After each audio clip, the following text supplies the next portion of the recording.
fechem aí seus microfones.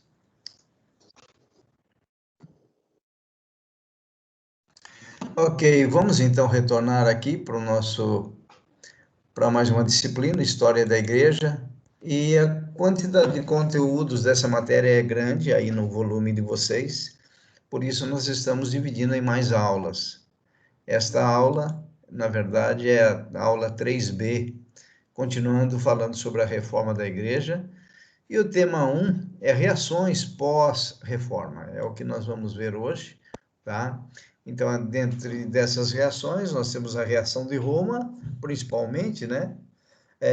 Então, nós vamos ver que o Papa Leão X, primeiro achou que se tratava da obra de um alemão bêbado, a mesma acusação que fora feita aos apóstolos no Pentecostes. Depois chama Lutero a Roma. Então o Papa ele achava que Lutero estava fora de si, né? Como um alemão bêbado, chamando Lutero de alemão bêbado, e aí ele chama então Lutero para uma conversa. Então a reação começa desta forma. E aí nós vamos ver então esse indivíduo aí, o Frederico de Saxe, temendo pela vida de Lutero. Então, o que ele faz? Ele intervém para que haja um esclarecimento, né? Esse deslinde aí, essa palavra é um esclarecimento da solução na própria Alemanha. Ou seja, o Frederico, ele estava querendo proteger Lutero, é porque Lutero, como nós vimos até aqui, com as 95 teses, ele afrontou totalmente todo o esquema da Igreja Católica, né? E o Frederico, então, tentou, né, resolver o problema como? Tentando solucionar todo esse problema que o Lutero trouxe para a Igreja Católica na própria Alemanha, né? Mas nós vamos ver que não foi bem isso que aconteceu. Então, em Leipzig, em junho e julho de 1519, porque a reforma aconteceu no dia 31 de outubro de 1517. Então, aqui já são quase 2 anos de reforma, tá? Então, o que acontece? Lutero trava seus debates com os enviados de Roma. Então, aconteceu isso. Veio um pessoal de lá para tentar resolver essa questão, né? Especialmente com John Eck, teólogo humanista e dominicano. E Lutero, então, ele vai fazer afirmações negando a autoridade divina do Papa. Então, ele mantém a sua visão, né? Ele mantém essa questão de que não existia e não deveria existir a autoridade divina do Papa. E também Lutero vai, então, discutir com John Eck, dizendo que os concílios eclesiásticos, eles eram falíveis, né? Então, ele discute isso e coloca a própria palavra de Deus como sendo infalível. Então, para Lutero, na Reforma, não é? A Bíblia ela ganha a autoridade que ela deveria ter desde o início, porque, como nós vimos na Igreja Católica, além da Bíblia, eles utilizavam também as encíclicas do Papa como autoridade divina. E Lutero vai, então, afrontar isso, ele continua determinado a trazer uma nova visão a respeito daquilo que estava sendo pregado pela Igreja Católica. Em 10 de dezembro de 1520, agora já são 3 anos, praticamente, então, de reforma, né?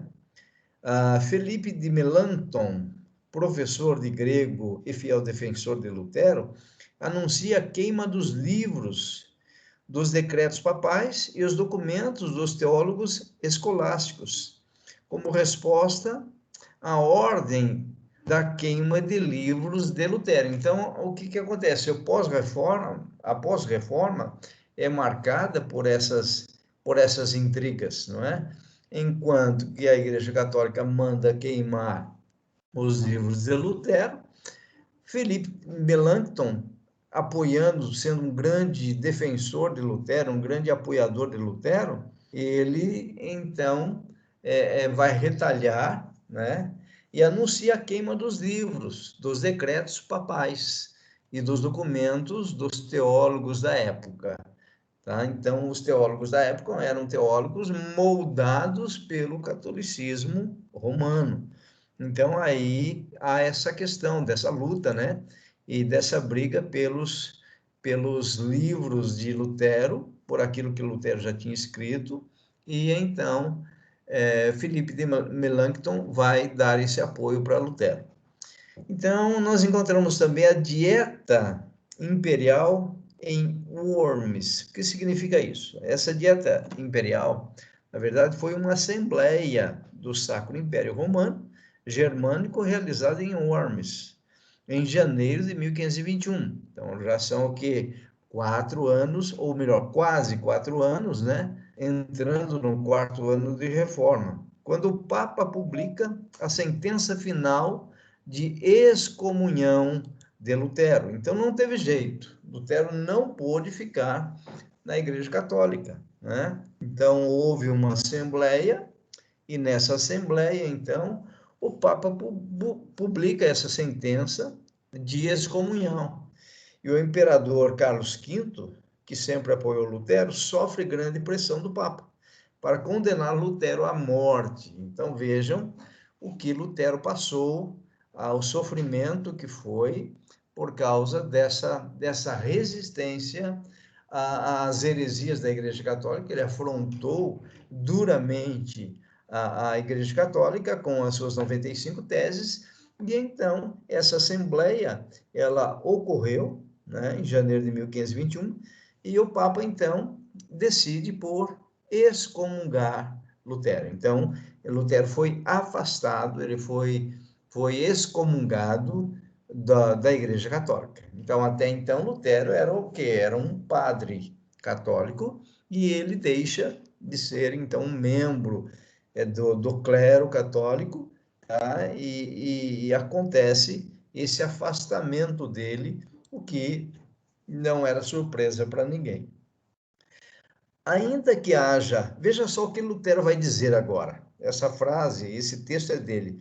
Ainda que haja em Worms tantos demônios quantas sejam as telhas nos telhados, confiando em Deus, eu aí entrarei. Então ele está dizendo o seguinte, que lá em Worms, onde houve aquela assembleia, ele associa isso como sendo uma assembleia demoníaca, né? E ele fala que, mesmo que a quantidade demoníaca seja grande, ele, confiando em Deus, ele entraria ali para enfrentar esse clero católico, essa assembleia que estava colocando Lutero para fora da igreja. Então, para Lutero foi uma luta tremenda também, porque naquela ocasião a igreja existente era a Igreja Católica Apostólica Romana. E veja só, ele estava sendo excomungado, estava sendo colocado para fora da igreja. Ao avistar Ormes, depois de pregar em Mora, Lutero levanta-se para cantar o hino Castelo Forte, que eu acho que todos vocês conhecem, né? Castelo Forte é o nosso Deus. Então, Lutero, ele canta esse hino, mostrando, então, que ele estaria dependendo de Deus e ele enfrentaria todos aqueles que estavam contra ele, não é? Ele recebe o apoio legítimo do povo, então o povo, como nós vimos, estava do lado de Lutero, e não era para ser diferente, porque o povo ele estava escravo da Igreja Católica. A Igreja Católica, com todas aquelas penitências, né, acabou escravizando o povo. Então o povo estava, na verdade, esperando uma libertação. E Lutero foi essa pessoa, foi esse servo de Deus usado para libertar o povo dessa escravidão do catolicismo romano.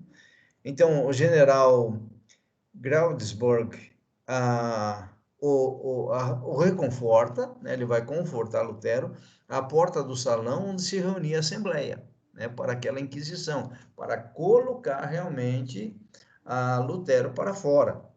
Diante da dieta, diante dessa assembleia, né, a dieta de Worms, diante dessa assembleia, ele reafirma a sua necessidade de agir segundo a sua consciência.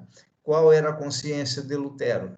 Que ele estava correto, porque ele recebeu a revelação da justificação pela fé, da salvação mediante a obra expiatória de Jesus na cruz do Calvário. Então, ele tinha certeza do que ele estava falando e a sua consciência estava tranquila com relação a isso. Ele sabia que ele seria excomungado, porém, ele estava tranquilo porque a sua consciência estava em paz com Deus. O Edito de Worms, que ocorreu no dia 8 de maio de 1521, né? Então já há quase 4 anos da Reforma, bane-o do Império. Então retira, né, esse édito, né, essa lei escrita, então, pelo Papa, vai tirar completamente Lutero do catolicismo apostólico romano. Tá? O príncipe da Saxônia, Frederico, simula um sequestro, olha só, e o mantém vivo em Wartburgo, onde Lutero passa a escrever com profusão e a residir por 18 meses. Então, tudo isso debaixo da providência divina.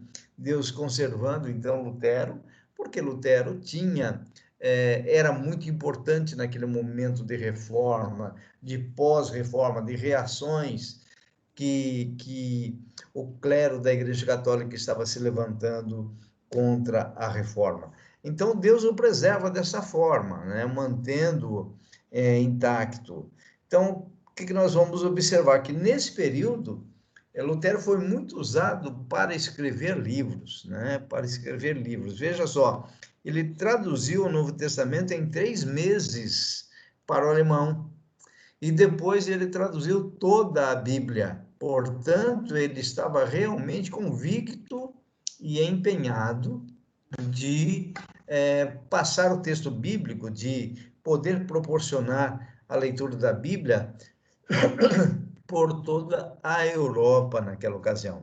Ele escreveu ainda livros, tá? Então, já que ele estava excomungado, ele começou a escrever. E olha só, ele escreveu A Nobreza Cristã da Nação Alemã, com uma tiragem de 4.000 exemplares vendidos.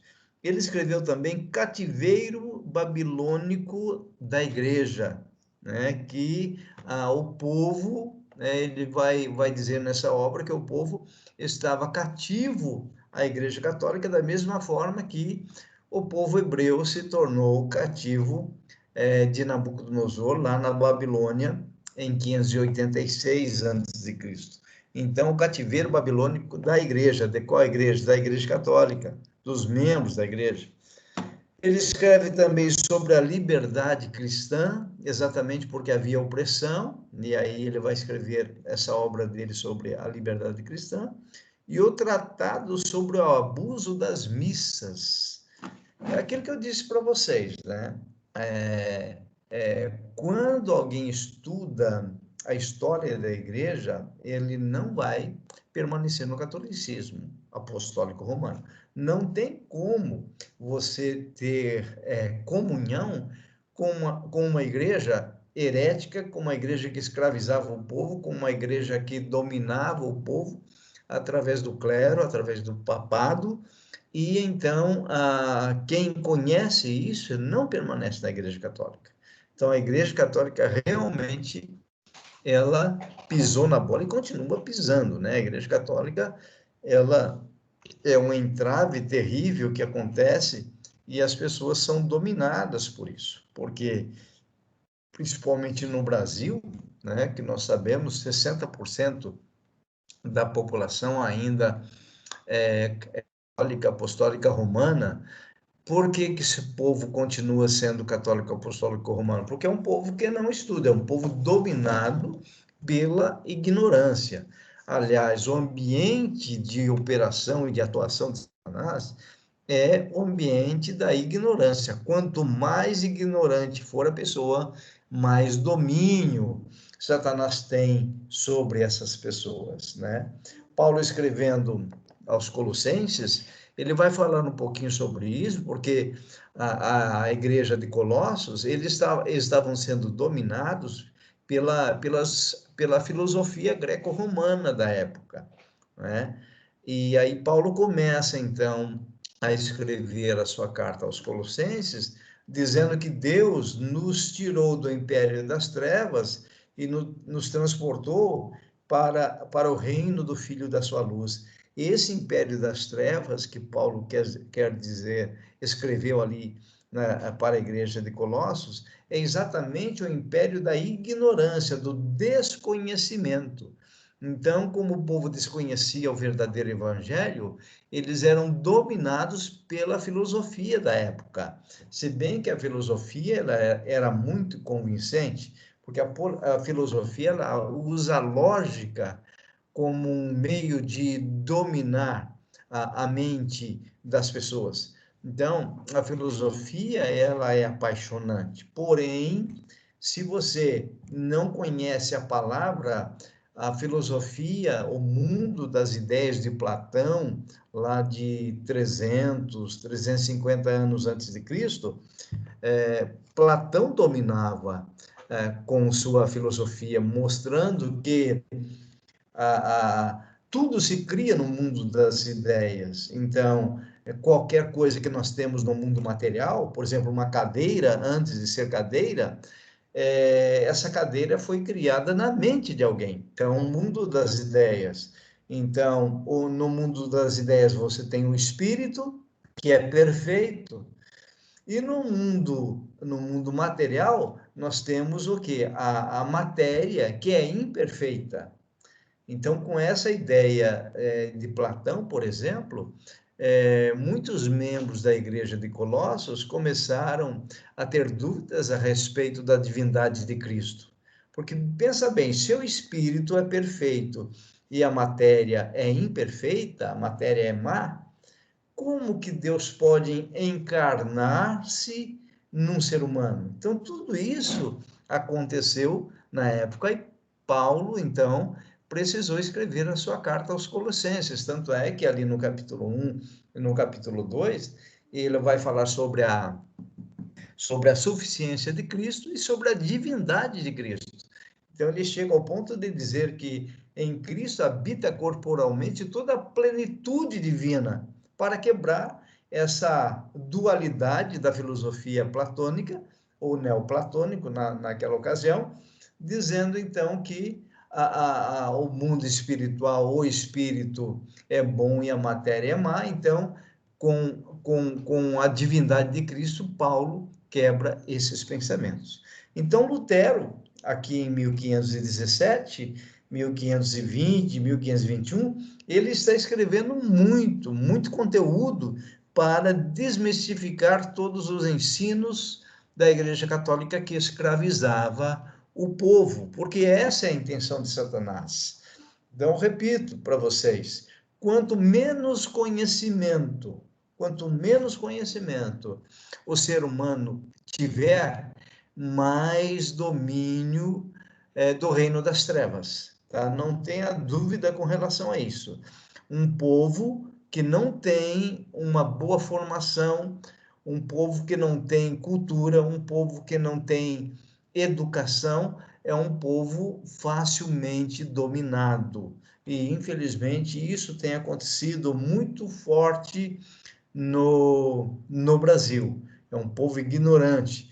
Entretanto, quando você oferece muita cultura, muito conhecimento secular, que Paulo vai chamar de gnoses lá nas suas cartas, né? Quando você tem muita gnose, ou seja, quando você tem muito conhecimento alheio de Deus, também é um problema. É o que tem acontecido em muitos países da Europa hoje, onde a cultura, o conhecimento tem aumentado. Entretanto, esse conhecimento está fora dos padrões de Deus. Então, quando você conhece, mas você sabe que Deus é superior, né, como Paulo diz lá em Colossenses novamente, que Cristo é o princípio de toda a sabedoria, nele todas as coisas existem, por ele e para ele todas as coisas foram criadas.